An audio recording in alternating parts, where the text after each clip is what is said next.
So we've been talking about raising the bar for quite a long time. And as I'm going through all my topics and things for ideas, I get to this one thing that says, are you average or are you a 1%er?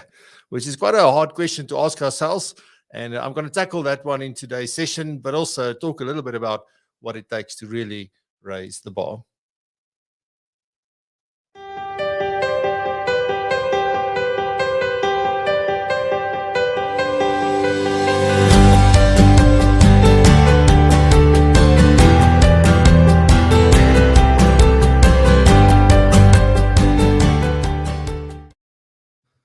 Good morning. Welcome back. Here we are, the 12th of August, 2022, and another Friday, another show, and another Springbok All Black game around the corner, and really looking forward to that one to see if we can keep it up. But just from my side, good morning. Thank you very much for joining us live this morning. An exciting morning today. We obviously have the normal segments, but also we're finally making the announcement around tax space that is now available, but we'll talk a little bit about that a little later. So, I hope you're all doing fantastically well, that you have a coffee.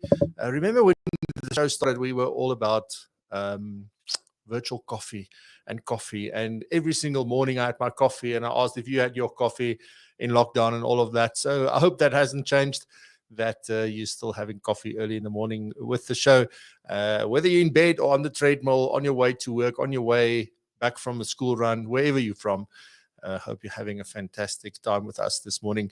So, we're going to do that. And as I said in the intro today, we really want to get into a little bit about, what does it look like to raise the bar in the one sense, but more about, sort of, are you in the 1%er? And I've got a different slant on this, because for me, 1% doesn't mean that you're a top performer, that you are in the top 1% of everything that you do, because I don't think that's realistic. So stick around, and we're going to talk a little bit about that. So before I get going this morning with Norma, or with David, I see David seems to be fine. We had a bit of tech issues early. So David, if you are fine, give me a thumbs up there. I can see you. Fantastic. So let me just say good morning. Love live shows. It's absolutely amazing. So good morning, Terence. Good morning. We've got Mark Weston Ford. Good morning, Mark. Poor Mark, I've been giving him the runaround with quite a few things, thanks to Payfast and Capitec. But Mark, sorry for that. Good morning, Quivers. You've been very quiet. I hope you're all doing well, or you doing well. And then we've got Philip. Good morning, everyone from a cold and wet Cape Town. So yes, it's a little bit chilly in Joburg, but at least the sun is shining. We've got Harry Nell. Good morning, Harry. Hope you're doing well. Razan, good morning. Nice to see you. I hope you're doing well. Govendra, good morning. Nice to see you as well. Hope you're also doing well. Jaco Roots, goeiemôre. Lekker om jou weer hier te sien. Joms, Charmaine, goeiemôre. Nantes, goeiemôre. Nice om jou hallo te sê. OBS, ons het 'n bietjie gesels gister. Janita, good morning. Nice to see you. Adrian, we've got Johan Vosloo in the house. So really looking forward to this. And I have to bring this one up where Terence says, coffee is life, man. Coffee is life. Mary, good morning. You're becoming a regular here, so thank you very much. And awesome for you to say hi. And then my good friend Wayne. Good morning, Wayne. I hope you are doing fantastically well. Right, so that was one of the longest intros we've done in quite a while. So let's head on over to David and hear what the latest news and current affairs and everything that sort of influences our world, what's happened in the last week and what's coming up.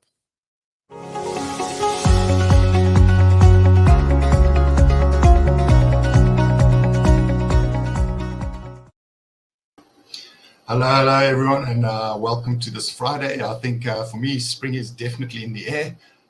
So things are definitely getting warmer, but still sitting with my jersey on. But hopefully next week will be warmer more.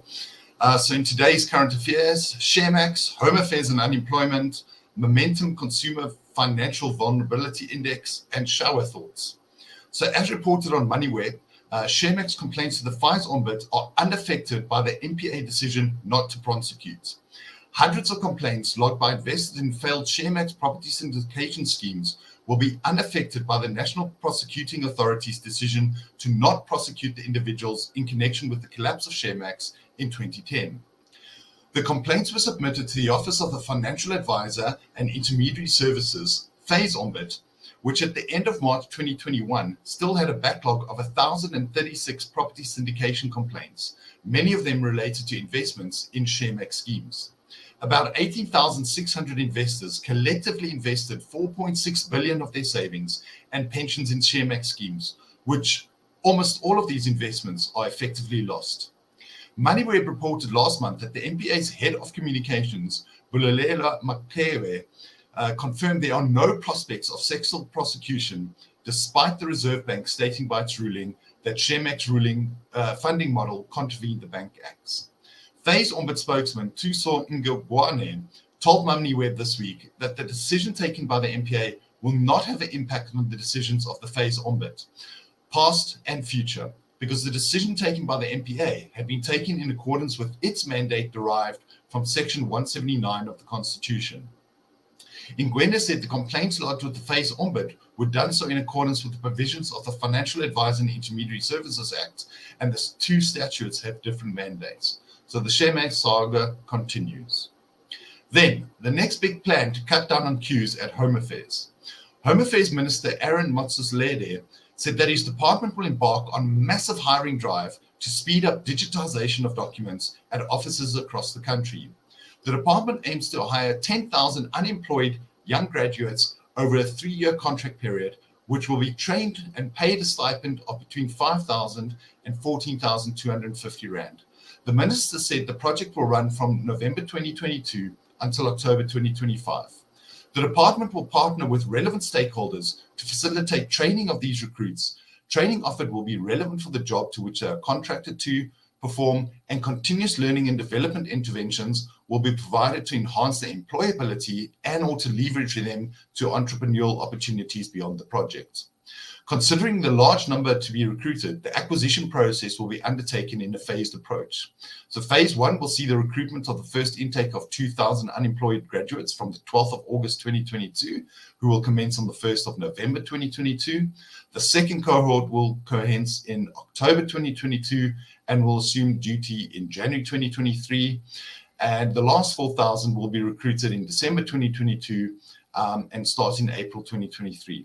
So parallel to the process of the acquisition of people, workstations are also being set up so they can start digitizing records.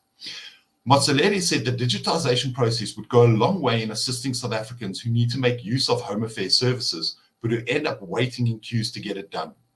Quite often, South Africans complain about the delays they experience when they apply for unabridged birth certificates, unabridged marriage certificates, and amendments and rectifications to biological details. This is because to finalize these applications, Home Affairs have to manually search for the original documents amongst the 350 million manual records. So hopefully the digitization process will stop the queues at Home Affairs, but also great news for youth unemployment, where 10,000 people will at least have jobs for 3 months. Then the Momentum Consumer Financial Vulnerability Index. The vulnerable state of South African consumers adversely affects their interpersonal relationship with family, friends, and co-workers. This finding is the latest of the Momentum UNISA Consumer Financial Vulnerability Index, is in accordance with international research, which found that the stability of relationships is threatened by deteriorating finances. Although the index for the first quarter of 2022 improved from quarter 4 2021, almost 80% of the key informants who deal with consumers identified that the vulnerable state of consumer finances as a major factor causing stress on their relationships with family, friends, and co-workers. The key informants also identified rising fuel, food, unemployment, political instability, and Russia's invasion of the UK as risks which can increase financial vulnerability in the future. So very important for consumers to engage with their financial planner and for us to understand that our clients are vulnerable at this point and to change our engagement with our clients. Then, do your best ideas come from the shower? Cognitive scientist Scott Barry Kaufman did a study that found that 72% of people get creative ideas in this particular location. He said we did a multinational study and found that people reported more creative inspiration in their showers than they did at work. Why is this the case? Well, showers are a safe place that provide a dopamine high, a relaxed state, and a distracted mind. Factors that are ideal for creativity and ideal formation. Dopamine is critical to creativity and is released when you're relaxed, feeling great, listening to music, exercising, and yes, taking a shower. But on top of the dopamine, showers provide a chance to be distracted and give you, as one Harvard researcher put it, the break you need to disengage from a fixation on an ineffective solution. Ideals need to marinate, bake, and form before they are forward. Showers provide what it's take. So perhaps with the work from anywhere philosophy, the next strategy session should be in the shower, but I would suggest with videos off. Thank you very much, Francois. I'm back to you in the studio.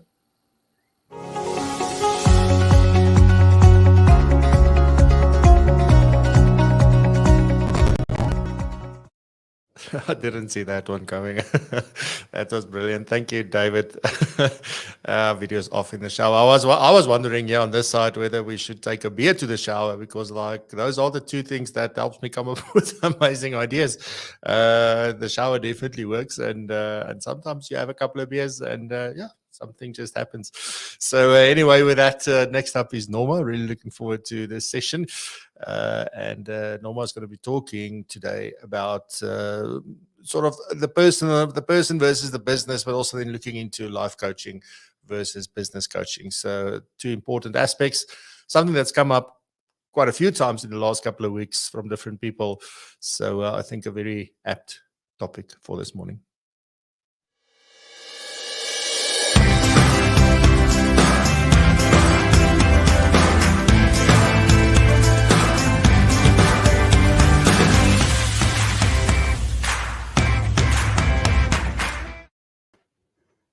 Good morning. And yes, you're right, Francois. I've also been speaking to a lot of people that wants to know the difference between life coaching and business coaching and when they should consider either one of them.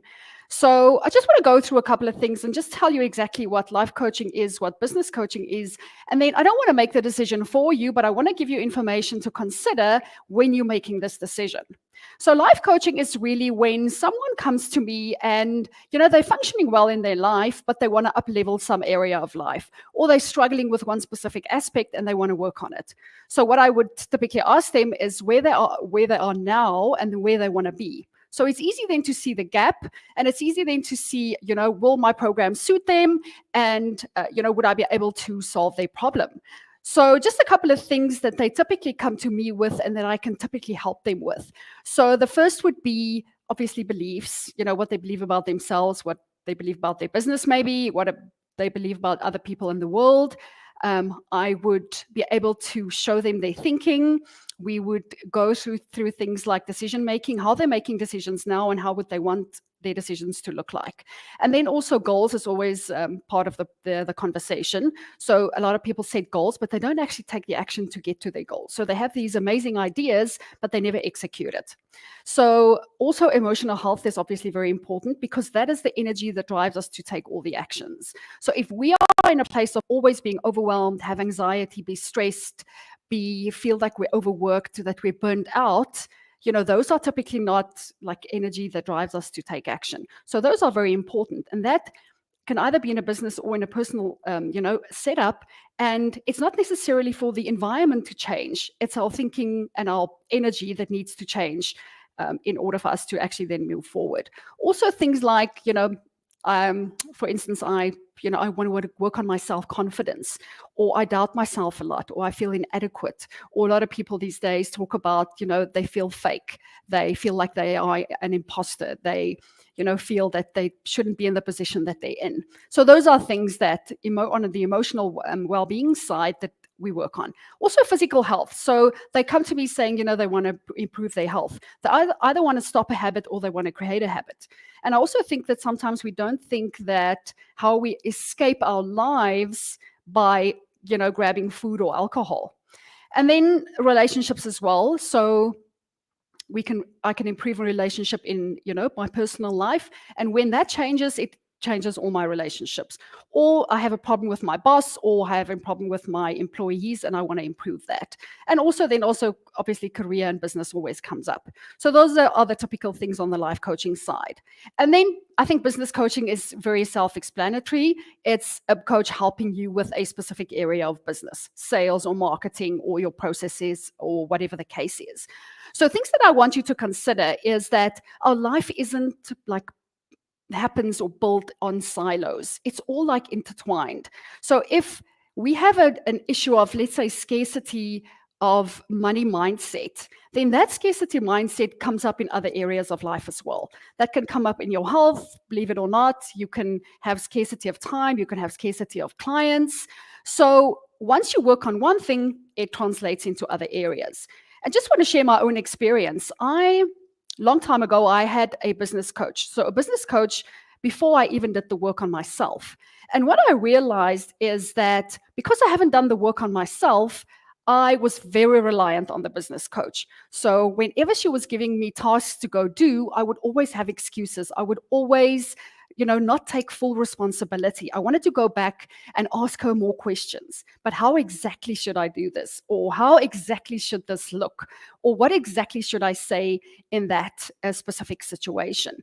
And I find that if you are sort of the healthy individual that you want to be and how you want to show up in the world, then you would be able to absorb that information that a business coach gives you so much better, because you would be able to trust yourself, know that you actually have wisdom combined with what your business coach teaches you to actually go and make a difference. You would be able to trust yourself, have the confidence, and knowing that you can really, figure anything out. Because if you haven't worked on the person, you're always going to be reliant on the business coach. So you have a relationship with her for 12 months, for instance, and then, when that relationship ends, you're back to square one because you haven't learned to take that responsibility. So that's my take on life coaching and business coaching. Please go and assess your own life. I mean, every of our, lives and businesses are very unique. And I trust that you take these things into consideration, but also, make that decision for yourself, which one is best at what time. So that's what I have. Thank you for being here. I'll be back next week.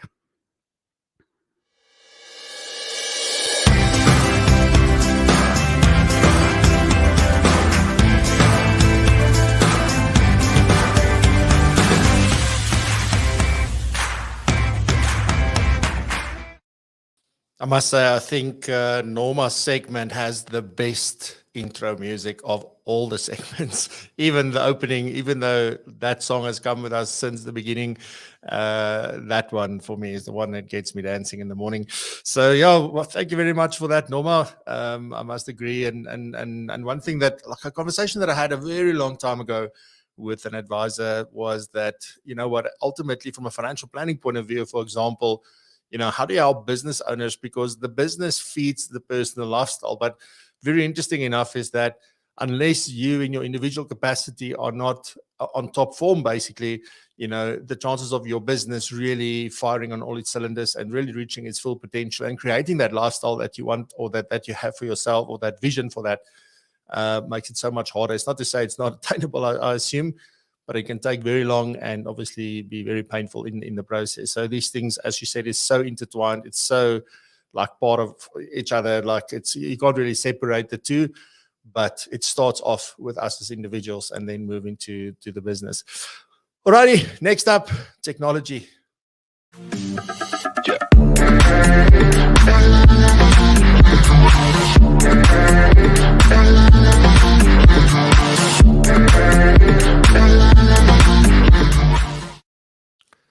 Alrighty, so today is the day that we are able to announce that TaxSpace is now finally available. Yes, it's been a massive, massive long journey. And before I even just quickly show you what it is, I'll tell you the backstory to that. But first off, and I'm going to call them the ComSpace team, right? Because Johan Vosloo, Rohan, Lo, Brendan, Martha, like all of them, I hope there was Timothy at one stage. So yeah, has built this tool for us from the ground up.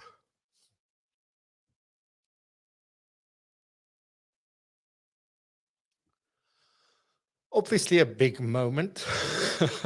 There we go. Let's add one more crying video to the list, right? So let me just quickly give you a rundown of what this is and what the backstory is, right? So first off, I created a tool way back in 2017, which I then called the tax tool. I was not in the shower clearly, and I wasn't having beer, so I either had a lazy day or my creativity was very low on the day. But we created this tool, and where it came from is that as a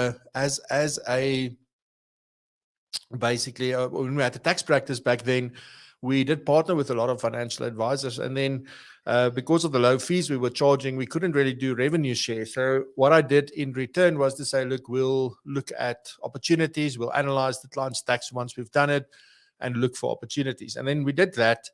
But yes, it was a little bit, I won't say, it was just very time consuming going through each one of those every single time.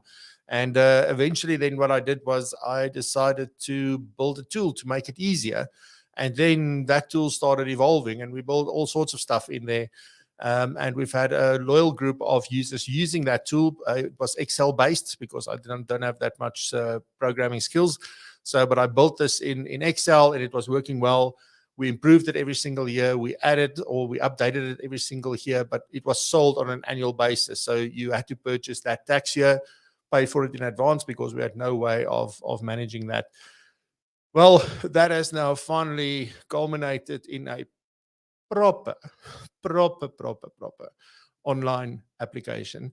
So I quickly want to show you, if you want to go and check it out, it's simply www.taxspace.app, and you will be able to go and find the landing page there, and you can sort of scroll through this a little bit.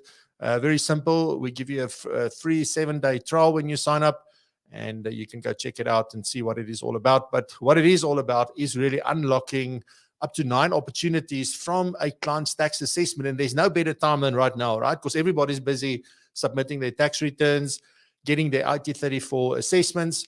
And you take those numbers and those codes, just put them into the system. And I'll give you a very quick glance of the system. You'll put it in there, and there is a report generated that's aimed at the client that makes it easy for the client to understand. But it opens up so many opportunities for you to do financial planning, or to talk at least about financial planning. And I think the biggest thing that this brings to the table is that you are able to have different conversations from what you've done before. So that's really the power of this. I know, I mean, if you go look at some of the testimonials, people that have been using this for a long time, they've made loads of money off of this. Like we should have charged a lot more for the tool, but that's what it is. It's a revenue generator for you, and it helps clients from that point as well. So all you need to do, I mean, there's a whole host of things. We haven't built all the tools in yet because we have lump sum calculators, and we have CGT calculators and things, transfer duty calculators and all sorts of stuff.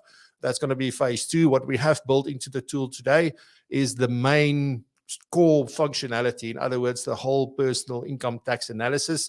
And you can use this in several different ways, right? So it's not only for calculating someone's tax because they want to submit their tax. No, it's that you can analyze their tax return, but then also you can use it for retirement planning, investment planning, any kind of sort of planning where tax comes in. It's an amazing tool to use alongside this. And so there's a whole host of things that will be coming there shortly as well. You can see some of the testimonials, and it's 390 Rand a month. So the first 7 days are free. You don't like it, you can cancel before the end of 7 days. Otherwise, it's 390 Rand a month, and then you cancel anytime. So you obviously then for the month, so you can just go into the system, cancel your subscription, and there you go. But I can't see why you would do or want to do that. So, all right, on that note, on the site here, you'll see that there's a login and a sign up button. Obviously, if you're new to the tool, everybody will be new today. You'll go to sign up. It's very simple. You put in your display name, your email address, and a password, and you create an account. It will then, once it is in, take you through a process to sign up properly. But it's as easy as that to get in. So let me sign in very, very quickly and just show you what this is. All right.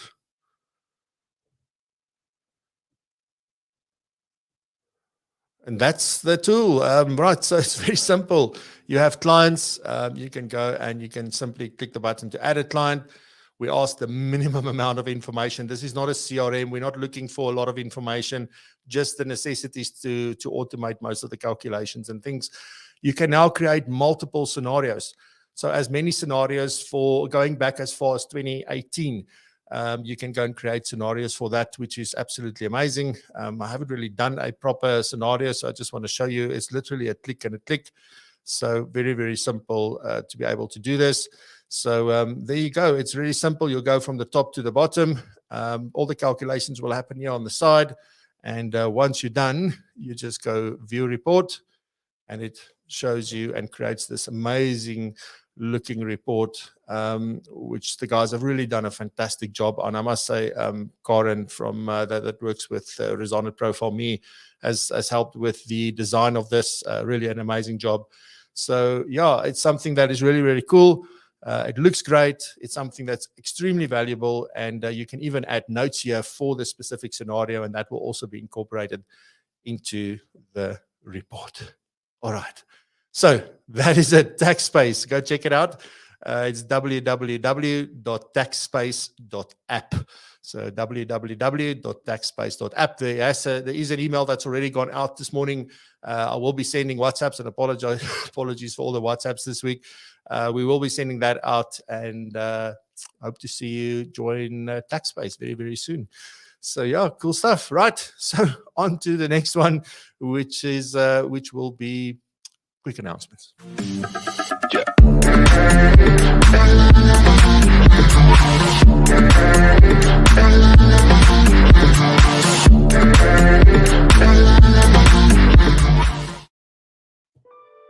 All right, so quick announcements. Here we go. So the first one, obviously, is the summit. Guys, like everything has now been announced. Everything is updated on the website. You can see the entire agenda. You can see all the panels, all the speakers. Everything is on there. 4 verifiable CPD points. It's also only 390 Rand. So please go and book your ticket today. Time is running out. There's only 11 days. From 9 o'clock this morning, there's 11 days left, right? So there's 11 days, an hour, and 32 minutes, if I look at it quickly, left in order to join and to get a ticket. And what we are doing is we are recording the summit. So even if you can't attend everything on the day, or you can't attend on the day itself, then you will be able to join or to watch it still for 72 hours after that. We are then transferring all of the recordings over to our learning system, where you can also continue to do that. We'll give you access if you have a ticket, so don't worry about that. But you can still then earn your CPD and all of it. It is a live summit, so everything is broadcasted live, but it's also being recorded at the same time. So as we go and as we finish, that will be available for you to then still come in and do. Right. So please go get your ticket. We are registering everybody on the system on the 19th of August. So you do want to get your ticket hopefully before then, although you can still buy tickets up until the start of the summit. So good stuff. That was that. Then our next CPD event is on the 6th of September. This is exclusively for PROpulsion Pro members. So if you are a member, we will be putting the event on the site today, the 6th of September. And we're going to talk about retirement and tax. So it's a CPD event. It's all included in your membership. You don't pay for it, but only available for PROpulsion Pro members. So if you're not a member, obviously consider becoming a member. And then also on Wednesday afternoon, the 17th, we have our next best practice huddle, also exclusive to PROpulsion Pro members. We will be talking about some interesting things around your practice and things that's working and things that's not working, and coming up with solutions and discussing some exclusive content during that session. So it's only an hour, 3 o'clock every third Wednesday of the month. And as I said, only for PROpulsion Pro members. So do go check it out. It's on our website, propulsion.co.za. Just look for our community and you can read up more about that. It's 350 Rand a month. So you're welcome to go and join that. All right, with that, we can finally get into the main topic for today.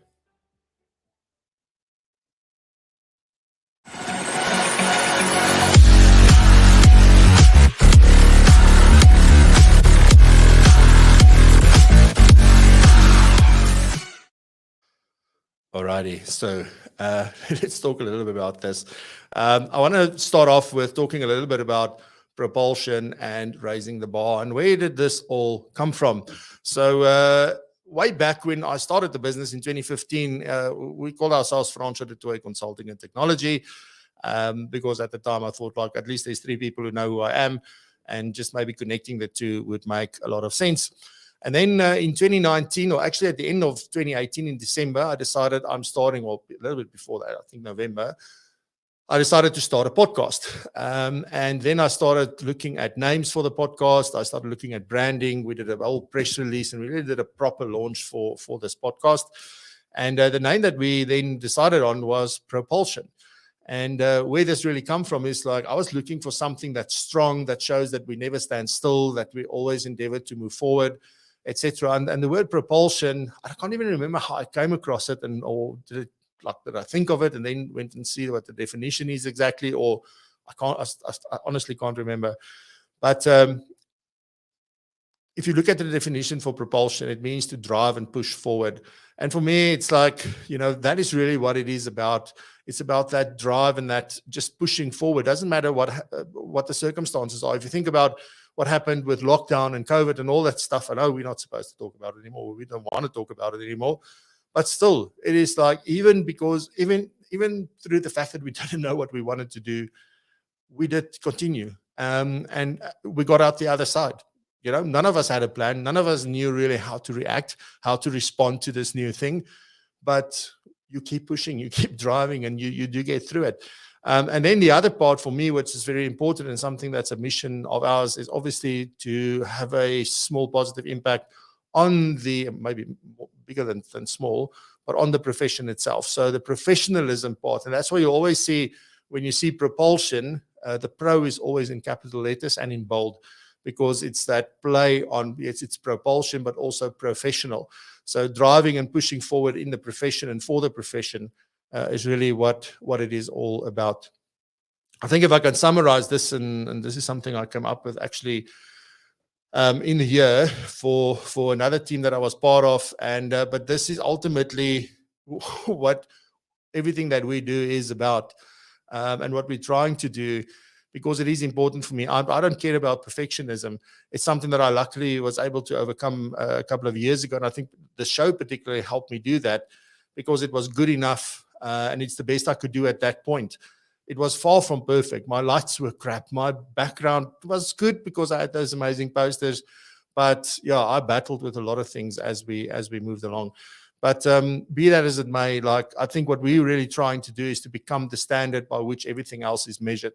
So the way we do it, that's the thing that people look to say, like, that's how it needs to be done. That's how we want to do it. It has to say that we're doing it the right way, but what we're doing is having an impact. And it will never have an impact on everybody. But I don't care. I care about that it has an impact on you when you engage with me. Not everybody will ever engage with us, but that's the most important part. So for me, pushing and driving forward in the profession, for the profession, and becoming that standard by which everything else is measured, I think is really, really important. It's about having real impact, real impact, and to affect change where we can, where it's necessary and where it's valuable and where it's beneficial to have change, and then obviously to help set standards, etc. So that's really what propulsion is about, and I think that's where raising the bar comes in, because raising the bar means like we've got to be better. We can't just settle. We got to say, like, is there a better way that we can do it? How can we better serve somebody? How can we better look after our clients? How can we have a better impact on whoever we deal with? And that is something that's very important to me. It's something that's very important to us in the business. And I sort of wanted to start off with that to set the scene. Now, where this whole idea came from is I was in Cape Town for most of the month of December. And you remember in episode 2, we had Barry Austin on the show, and him and I were sitting in Melkbos having a chat and probably a wine. And we were just talking, and he said some things where I just in the discussion went on my phone and made a note. I shouldn't forget about this.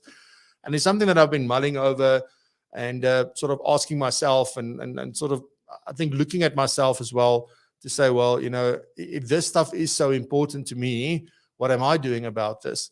So the next thing I just want to sort of talk about first is, which I termed the law of average, but this has got nothing to do with the law of averages. That something will eventually come around again, and that because if there's enough repetition of something, it's not about that. For me, it's when we talk about average, it means Well, first off, let's just go back, because for a lot of people, they're cool to be average. They're cool to be that. And there's absolutely nothing wrong with it. And in fact, if you really go and look at it, you and I are average at the far majority of things that we do.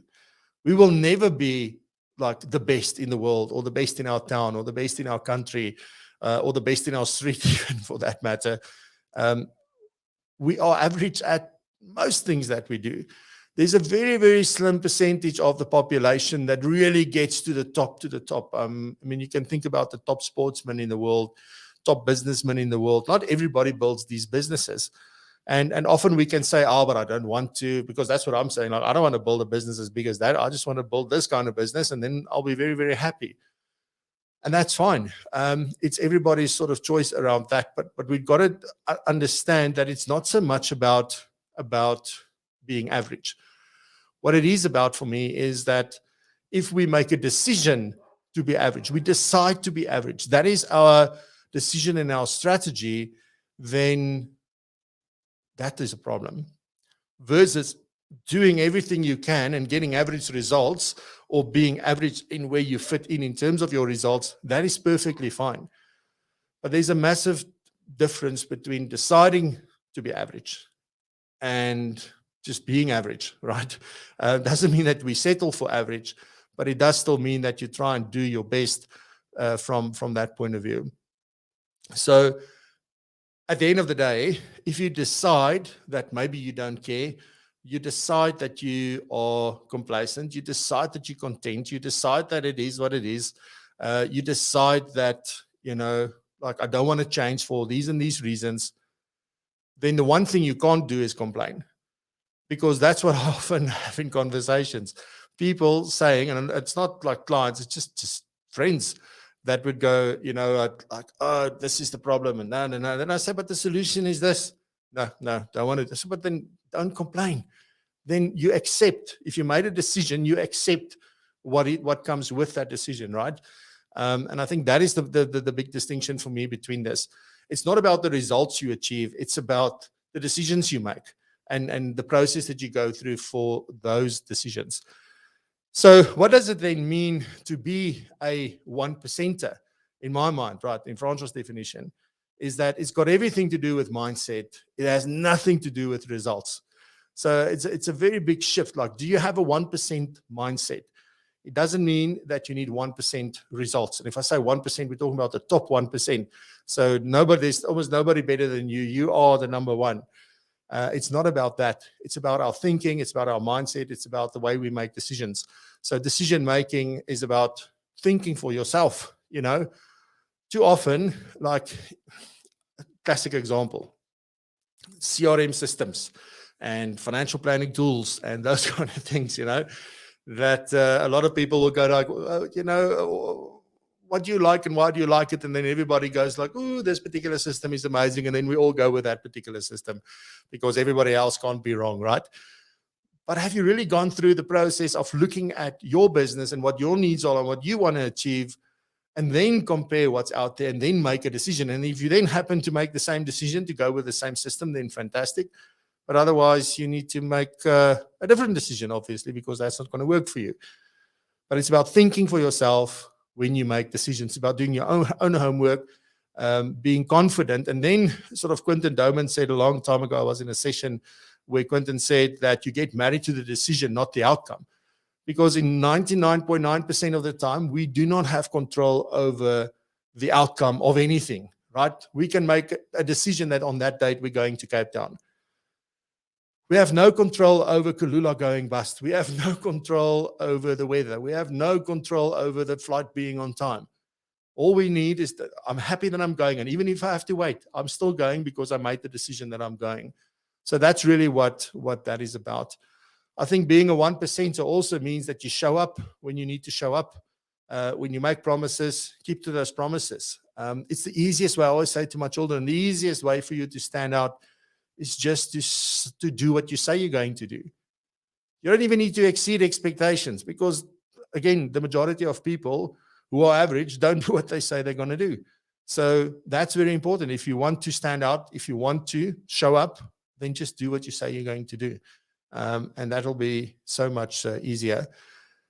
Another thing that a 1%er does not do, because they're too busy with what they need to be busy with, is that they do not compare themselves to others. So be it family, friends, neighbors, other businesses, colleagues, anyone like that.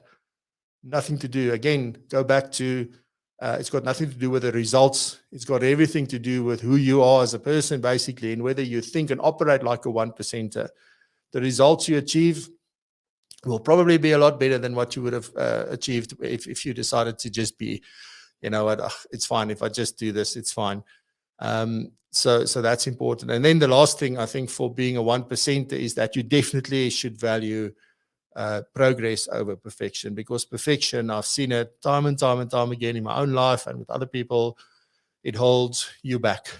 We would not have created the 186th episode if I had to make this show perfect, because it was only in the last month that I really got all the other equipment that I still felt I needed. I probably didn't, but you get it. So, but yeah, so progress over perfection. Like, are you better today than you were yesterday?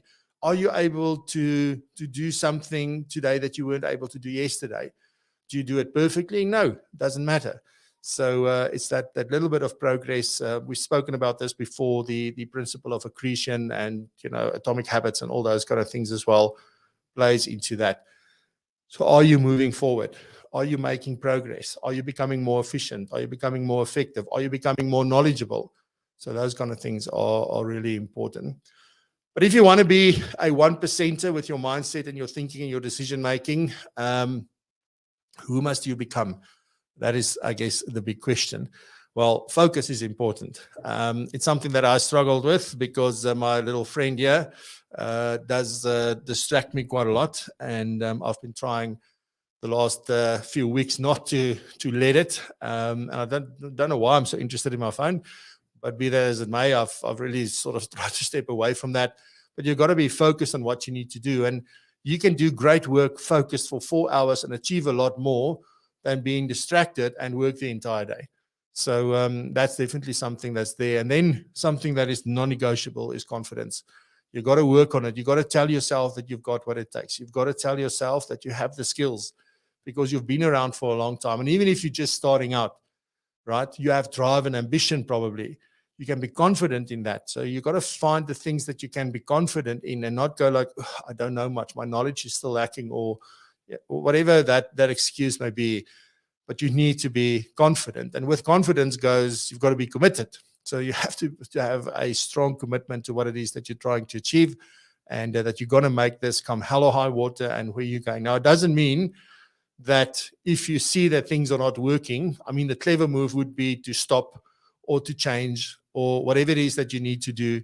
But that's definitely, sort of the thing. Clarity, I think, is most important. And it took me a long time. It's only when I was in the UK in June that I found absolute clarity because I saw what they did is what we want to do. And it's actually possible and it's amazing. And it is even beyond what I was thinking. And suddenly there's so much clarity. And yesterday I had a meeting. When I switched off the camera, I had goosebumps. When I present, I do MC work or moderate a panel, I swear when I leave there, I literally got goosebumps. So it's so clear the things that you should be spending time on and really doing that. I don't know why we choose to ignore that, but clarity is absolutely critical from that. And then the other thing, which has been a thing for me my whole life, and it comes naturally, but you have to be a lifelong learner. The other night, I was at a function in Pretoria, and I was chatting to someone, and again, these words, and I go like, it's so sad actually for me to hear these things, because they said, you know what, I've been in the industry for 20 years. I've seen it all. There's nothing I can learn anymore. We just do it the way we do it, and it works for us. Fantastic. And I guess there's nothing wrong with it from your perspective. But the moment you go that there's nothing more I can learn, you're starting to lose. And because you will be left behind, because people are busy with completely other things which you are seemingly not interested in. And I said that's a personal choice. But at the end of the day, if you really want to be a 1% in terms of thinking and decision making, you got to stay a lifelong learner. So rather say, if you are reminded of something, how amazing is it that I'm reminded of it? How interesting is something? This is quite cool.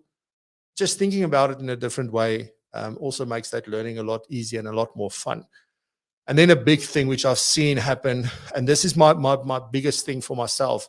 One of our values for the business, and I'll share the values in the future one, but is to forever stay humble and always remember where we come from.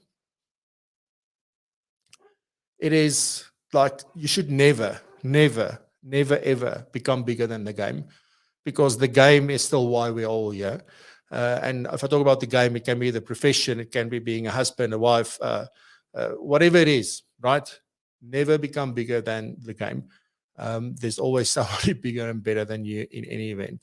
So, so why does all of this matter, right?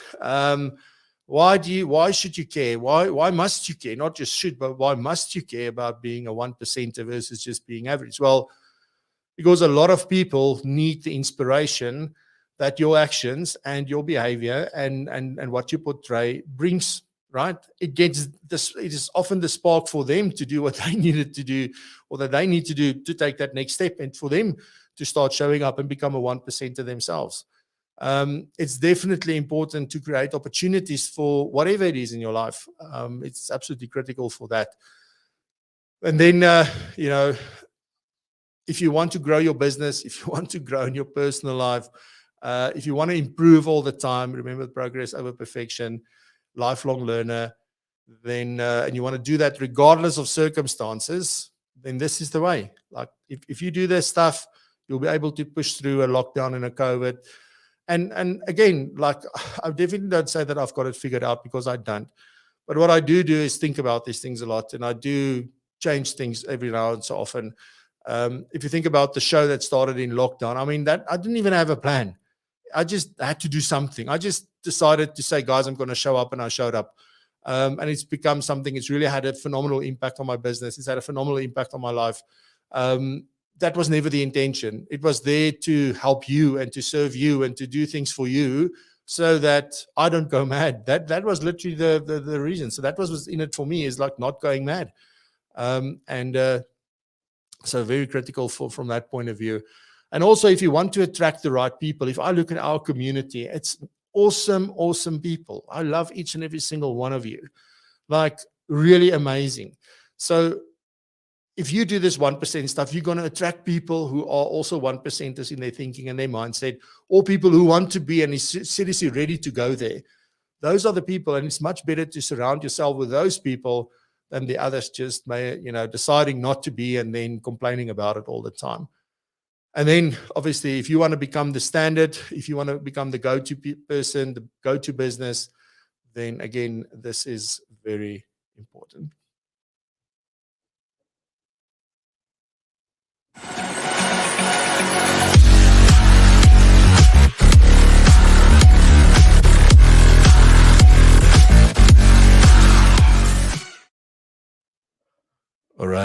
Alrighty. So that's that. Let me look at the comments quickly. Let's just say good stuff. Where are we? Let me just go up. Yes, I've got a few people saying congratulations. Thank you very much for tax space. Where are we going? There we go. Terence, taxpayers can't wait for access and to share with clients. Yes, you've been hounding me, Mr. T, which I appreciate. Thank you very much, Razan. We've got Russell saying, yay. I know you've also been a long time user of this. Nantes has been the longest user of this tool. You've seen that, and awesome, and really getting great value from that. Thank you very much, Tracy. Thank you, Shemaine. Thanks you. So, geez, now my English is done for the week. Thank you very much, Russell. Appreciate it. Mark is saying improving our world once again. It's my pleasure. It's what we do or try to do. Definitely, that's in phase 2. So we needed to get this out. Mr. Johan Vosloo himself, I don't know who's more relieved and more excited, me or you, Johan. But awesome stuff and good stuff. Right, guys, we're out of time. Thank you very, very much for being here today. I really appreciate it. We'll be back next week, same time, same place. And have a great weekend. Stay safe, be blessed and prosper, and continue to raise the bar.